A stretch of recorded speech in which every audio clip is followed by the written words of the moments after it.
A relação entre Holanda e o país ng Caribe holandês sigue ocupar um papel importante na agenda político. Essa que mostra que o liderazgo do Ministério de Relações do Reino vira de grande importância. Agora que o Sr. Erik van der Burg ocupa o cargo de mandatário responsável pela carteira aqui, houve atenção a cair sua experiência de governação e o rol que ele desempenha em fortalecer a cooperação entre Holanda, Aruba, Curaçao e Sint Maarten. No quadro de visita do secretário de Estado, Sr. Erik van der Burg, nos e Telenotícia preparar uma biografia cortico para a comunidade por conhecer mais de cerca do trajeto político e profissional do mandatário holandês. Erik van der Burg, um político holandês do partido VVD, nasceu na Amsterdam riba 9 de outubro de 1965.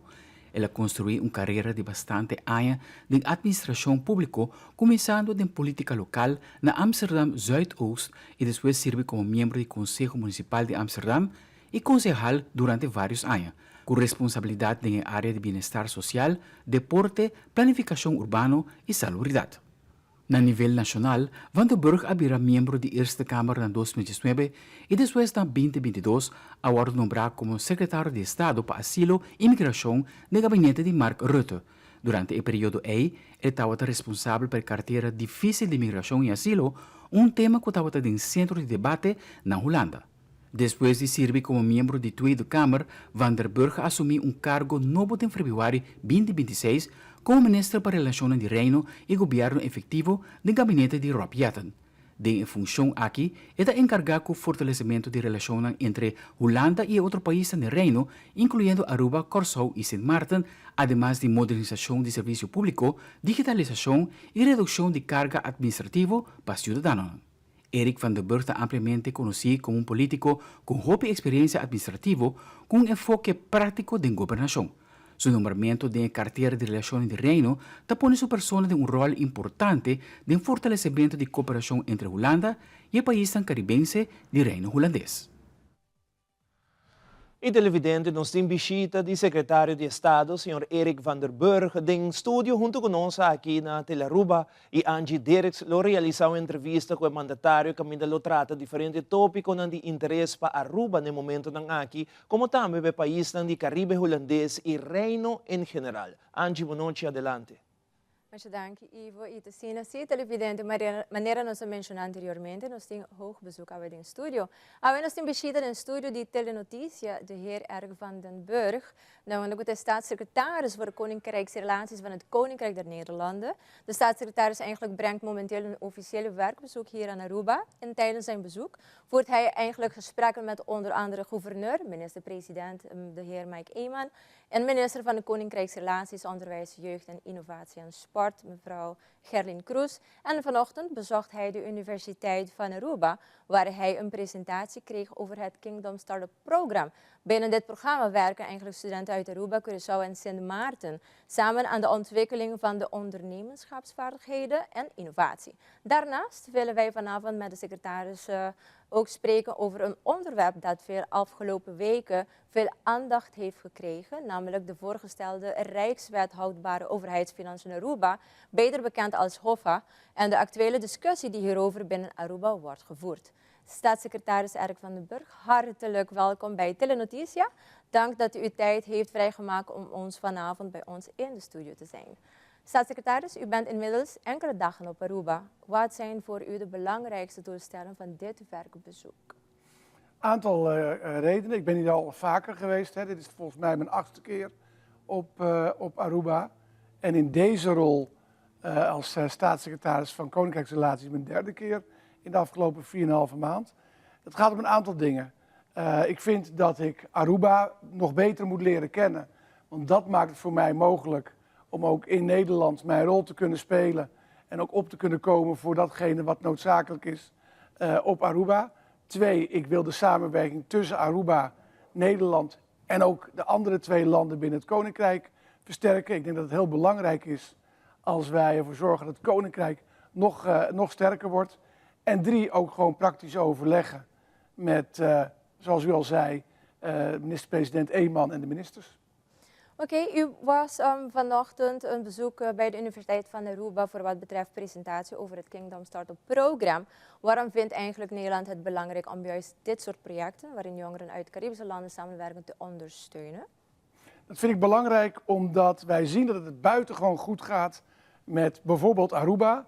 Als het gaat om de economie draait hier heel erg goed. De overheidsfinanciën draaien ook heel erg goed. Over een paar jaar doet Aruba het beter dan Nederland als je kijkt naar staatsschuld en begrotingsoverschot zelfs dit jaar al in plaats van een tekort zoals in Nederland. Maar we zien ook dat Aruba, net overigens als Curaçao, heel erg afhankelijk is van het toerisme. En dat kan meezitten, zoals nu, maar dat kan ook tegenzitten. Dus ik denk dat het belangrijk is dat we samen kijken hoe we de economieën op Sint Maarten, Aruba, Curaçao en uiteraard ook Nederland verder kunnen versterken. En daarvoor is ondernemerschap belangrijk. En wat wij dus doen, is hier de kennis van studenten van Sint Maarten, Curaçao en Aruba bij elkaar brengen. Ik heb alleen wel gezegd vandaag dat ik het belangrijk vind om daar ook studenten van Nederland aan toe te voegen. Zodat we met elkaar kunnen kijken, hoe maken we het Koninkrijk sterker, hoe maken we onze economieën sterker. En het belangrijkste, wat kunnen we van elkaar leren. Oké, en staatssecretaris, als we eerder hadden gezegd dat niet uw eerste bezoek is aan Aruba sinds uw benoeming in februari. In maart was u hier, ook aanwezig tijdens de viering van Dia de Himno en y Bandera, een bijzonder moment waarop Aruba niet alleen het 50-jarige jubileum van de vlag en het volkslied vierde, maar ook 40 jaar status aparte. Ja. Tegelijkertijd was er buiten Fort Zoutman een demonstratie van een groep van de bevolking die hun zorgen uitte over de voorgenomen Rijkswet houdbare overheidsfinanciën, HOFA. En u bent toen persoonlijk met de demonstranten in gesprek gegaan en u gaf aan dat Nederland van mening is dat HOFA uiteindelijk kan bedragen aan gezondere overheidsfinanciën en lagere financieringskosten voor Aruba. Sindsdien in de maatschappelijke discussie alleen maar verder toegenomen.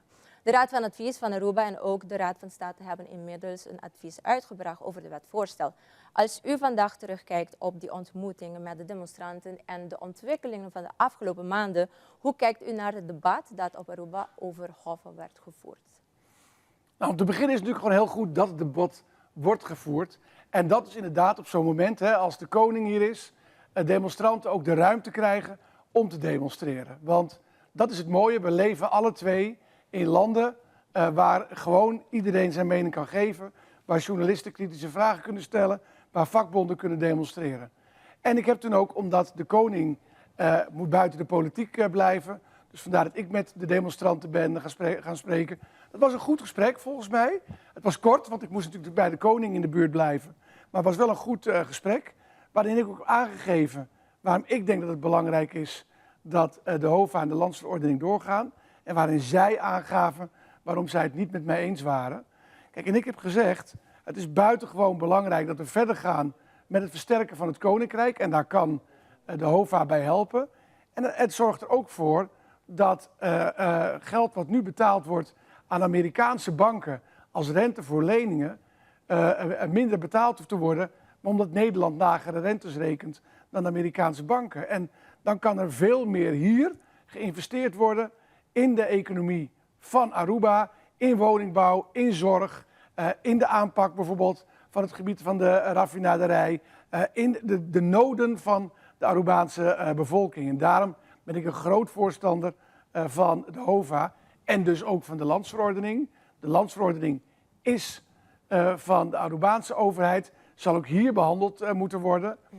En ja, als ik de kans krijg, zoals nu, zal ik ook uitleggen waarom ik denk dat het belangrijk is dat de HOFA doorgaat. Maar ik heb ook gezegd, zowel in Nederland als hier, omdat zowel de Rijkswet door het Nederlands parlement moet, als hier de landsverordening moet worden aangenomen, heeft uiteindelijk de volksvertegenwoordiging van het Arubaanse volk het vetorecht of hier komt ja of nee. Want zonder landsverordening gaat de Rijkswet ook niet in. U gebruikt ook regelmatig de metafoor dat het koninkrijk bestaat uit 4 gelijke zussen. Wat bedoelt u precies met deze metafoor? 4 gelijke zussen. Ja, alhoewel ik zelf alleen maar broers heb, heb ik inderdaad de metafoor gekozen van de 4 zussen. Wij zijn binnen het statuut, wat functioneert en waar ook is opgenomen dat we sinds 10-10-10 4 landen in het Koninkrijk hebben. Aruba, Curaçao, Sint Maarten en Nederland. En dat die 4 landen gelijkwaardig zijn aan elkaar. En dat het dus niet zo is, zoals nog wel eens wordt gedacht, dat je Nederland als een soort moederland hebt met 3 dochters. Nee, de 4 landen zijn gelijk. Nederland is niet meer dan Sint Maarten of Curaçao. De landen zijn gelijk aan elkaar. Dat heb ik proberen uit te drukken met die 4 zussen. En het tweede wat ik daarmee bedoel te zeggen, als je inderdaad 4 zussen bent of 4 broers, dat maakt in die zin niet uit, dan kun je ook alles tegen elkaar zeggen. Ik weet niet of u toevallig zussen of broers hebt, maar juist als je familie bent van elkaar en je staat inderdaad gelijk naast elkaar, dan kun je elkaar ook zeggen, hey, dit heb je niet goed gedaan. Of dus, ik doe nu even alsof wij broer en zus zijn. U zegt tegen mij als broer, dit heb je niet goed gedaan. Dat vind ik dus ook het belangrijke. Zeg elkaar wat je werkelijk van iets vindt, om elkaar sterker te maken. Want je weet namelijk, je houdt van elkaar. Ja, en ook trouwens, veel mensen op Aruba zeggen vervolgens, als wij werkelijk gelijkwaardige partners zijn, waarom kiest Nederland dan voor een rijkswet, terwijl Aruba zelf heeft aangegeven bereid te zijn streng financieel toezicht te organiseren via een eigen begrotingskamer. Waarom is dat volgens Nederland niet voldoende? Ja, kijk, toen was ik nog geen staatssecretaris, want ik ben nu staatssecretaris voor 4,5 jaar. Voor 4,5 maand, niet overdrijven, 4,5 maand.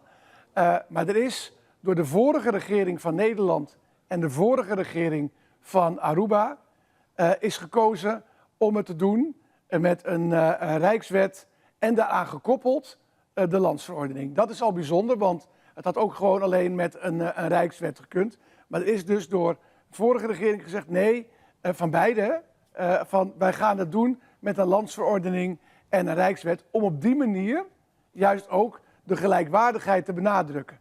Want een rijkswet zou komen in het parlement van Nederland. En doordat we hebben gezegd, die rijkswet komt in het parlement van Nederland, maar we doen daarnaast dus de landsverordening. En zonder landsverordening gaat de rijkswet niet in. Laat je dus zien dat de 2 overheden, de 2 parlementen, zeg ik eventjes, gelijkwaardig moeten beslissen. Dat is de achtergrond daarachter geweest. Er had in het verleden ook op een andere manier voor gekozen kunnen worden. Daar is niet voor gekozen. Maar ik denk dat het belangrijkste nu is dat je hebt van beide parlementen toestemming nodig via de landsverordening en de rijkswet. Dus het kan niet worden ingevoerd zonder dat de Arubaanse politieke vertegenwoordiging daarmee akkoord gaat. En dat laat juist ook zien, het is niet Nederland die iets oplegt. Het is 2 landen die samen beslissen, zo gaan we het doen. En dat blijkt ook, want u noemde net ook de adviezen die nu zijn binnengekomen. En de regering van Nederland en de regering van Aruba gaan nu samen kijken hoe we die adviezen van de Raad van State en van de adviescommissie hier, hoe we die gaan verwerken in de definitieve teksten, zowel van de landsverordening als van de Rijkswet, die dan naar de parlementen toe gaan. Laten we zeggen, als de Rijksministerraad straks via Hof besluiten neemt over de Arubaanse overheidsfinanciën, hoe blijft volgens u dan de democratische verantwoording gewaarborgd? Nee, geen misverstand daarover. Als wij straks, wat ik heel erg hoop, ik hoop echt in het belang van de Arubaanse bevolking dat de landsverordening en de HOVA allebei doorgaan. En dat dus de Arubaanse overheid gelden kan lenen van Nederland in plaats van Amerikaanse banken die een dubbele hoeveelheid rente betalen. Dat is wat er in die wetten staat. En als dat zo is, dan beslist er maar 1 orgaan over hoe het geld verdeeld wordt. En dat is de politiek hier. Dus de regeling gaat over de herfinanciering van leningen tegen een veel lager tarief. Maar hoe het geld verdeeld wordt, dat beslist alleen de Arubaanse politiek. Ik ga niet zeggen, nog iemand anders in Nederland, je moet je geld daarin uitgeven of je moet geld daarin uitgeven. Dat beslissen uw politici hier. En zo hoort het volgens mij ook. Dus eigenlijk, daar ligt uiteindelijk de grens tussen de gezamenlijke verantwoordelijkheid en ook binnen het Koninkrijk en de autonomie van Aruba.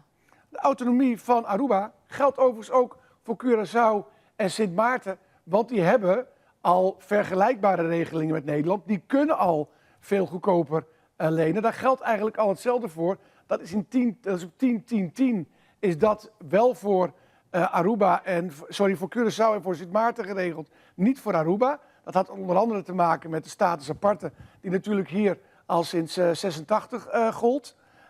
En dus eigenlijk wordt hiermee een fout, zou ik bijna zeggen, hersteld van 10-10-10. Maar daarbinnen hebben dus gewoon Curaçao, Sint Maarten en Aruba, overigens ook Nederland, gewoon volledige autonomie over hoe het geld verdeeld wordt. Bent u van mening dat eigenlijk de bevolking van Aruba misschien een misinformatie heeft, waaronder de HOFA? Daar heb ik geen mening over. Want kijk, ik zal verdedigen waarom de HOFA er moet komen. En ik hoop dus dat daarvoor de landsverordening wordt aangenomen. Maar hoe hier de politiek praat met haar kiezers, daar moet ik geen mening over hebben, want ik ben die zus. Ik ben niet de moeder. Want anders zou ik namelijk moeten zeggen, 3 dochters, en in dit geval dus 1 dochter, die doet het niet goed. Nee, ik ga niet over hoe de politiek hier zijn werk doet richting de kiezer. Daar gaat de politiek hier over, zowel coalitie als oppositie. Net zo goed overigens als omgekeerd, hè? De minister-president van Sint Maarten of van Aruba of van Curaçao niet moet gaan zeggen hoe de oppositie het in Nederland doet en aangeven dat hij vindt dat het anders moet. Daar ga ik niet over. Minister, de heer Erik van der Burg, heel erg bedankt voor uw tijd hier bij Telenoticia. Misschien wilt u iets meer naar de bevolking, iets richten gezien uw bezoek hier op Aruba, want morgen heeft u een ander programma. Dus ik weet niet, dit is u nu een tijdje om te richten bij de Arubaanse bevolking. Ja, daar moet ik wel terughoudend in zijn, want ook daarvoor geldt. Ik moet eigenlijk niet de boodschap vertellen aan de Arubaanse bevolking. Dat moeten de politici hier doen. Maar het mogen duidelijk zijn dat ik denk dat als we elkaar kunnen helpen, en daar helpt de HOVA in mijn ogen bij, om verder te investeren in het raffinaderijgebied, in de wegen, in de zorg, in het onderwijs, in de sport, in de samenleving hier, dan denk ik dat daarvoor die HOVA buitengewoon belangrijk is, de landsverordening belangrijk is. Los daarvan, los van de HOVA, want het is een wet, moeten we gewoon de komende jaren met elkaar kijken hoe we de banden tussen Aruba en Nederland, maar ook tussen Aruba en de andere 2 landen in het Koninkrijk, dus eigenlijk alle 4, hoe we die met elkaar kunnen versterken. Daar gaan we het wat mij betreft ook eind van dit jaar over hebben. Want dan willen we met de 4 landen ook bij elkaar komen om stil te staan bij hoe gaan we samen nog veel meer samenwerken met elkaar. We hebben gezien hoe belangrijk het Koninkrijk is. Denk even terug aan 3 januari, toen het luchtverkeer stil kwam te liggen, toen de Amerikanen Venezuela, gewoon onze buren, daar binnenvielen. Dan is het belangrijk om ons Koninkrijk samen te kunnen helpen. Maar ook bij de aardbeving zagen we ook dat we samen geholpen hebben met elkaar. Samen, samen, samen. Dat is de boodschap. Alles samen. Zeker. Staatssecretaris Van den Burg, hartelijk dank dat u vandaag bij ons in de studio bent geweest. Dank voor uw toelichting op uw werkbezoek van Aruba en ook voor uw visie op de actuele onderwerpen die momenteel leven bij onze gemeenschap. Wij wensen u nog een prettige verblijf op Aruba en veel succes met de rest van uw programma. Dank u wel. U ook, dank u wel. En wellicht tot een andere keer. Ja. E assim, na emissora televidente Orange Bolbe Inspiring Corner está abrindo na Welcome Plaza. Também Aruba está preparada para receber a visita de Buque Arc 24 de julho. Nós estamos aqui grato, queda conosco.